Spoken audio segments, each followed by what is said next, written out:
ہندوستان اپنے متنوع اور متحرک تہواروں کے لیے مشہور ہے، جو اسے دنیا کے سب سے مشہور تہوار والے ممالک میں سے ایک بناتا ہے۔ ہندوستان کے دل میں، جہاں رنگ ہوا میں رقص کرتے ہیں اور ہر کونے میں خوشی گونجتی ہے، وہاں ایک قصبہ تھا جس کا نام ریڈینٹ ویل تھا۔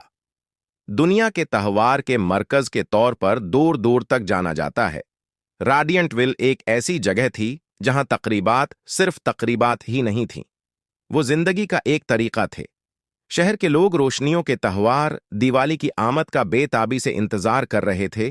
یہ ایک ایسا تماشا تھا جس نے ریڈینٹ ویل کو روشن خوشیوں کے ایک مسحور کن ٹپسٹری میں بدل دیا۔ دلکش سجاوٹ سے مزین سڑکیں، ہوا میں لہراتی لذیذ کھانوں کی خوشبو اور روایتی ڈھول کی تال کی دھڑکنوں نے اس امید سے گونگ لیا جس نے ماحول کو بھر دیا تھا۔ انایا سے ملو، کہانی سنانے کا شوق رکھنے والی ایک پرجوش نوجوان لڑکی۔ جیسے جیسے دیوالی قریب آئی، انایا کا جوش و خروش بڑھ گیا۔ اس نے ایک جادوئی کہانی تخلیق کرنے کا فیصلہ کیا جو ان کے پیارے تہوار کے جوہر پر قبضہ کرے گی۔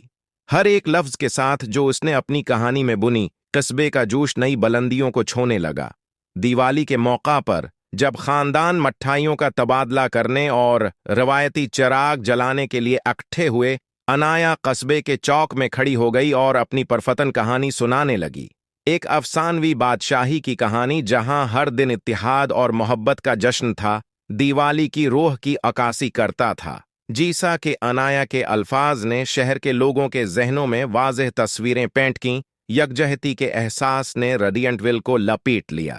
دیوالی صرف ایک تہوار سے بڑھ کر نہیں بن گئی، یہ قصبے کے اجتماعی جذبے کا مظہر بن گیا، ہنسی، دوستی اور ثقافتی فراوانی کے دھاگوں سے بنی ہوئی ٹپسٹری۔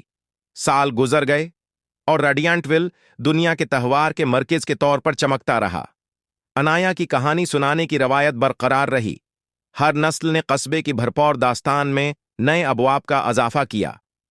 دنیا ریڈینٹ ویل کے جادو پر حیران رہ گئی، جہاں تہوار محض کیلنڈر پر ہونے والے واقعات نہیں تھے، بلکہ مشترکہ خوشی کی سمفنی تھی جو سال بھر گونگتی رہتی تھی۔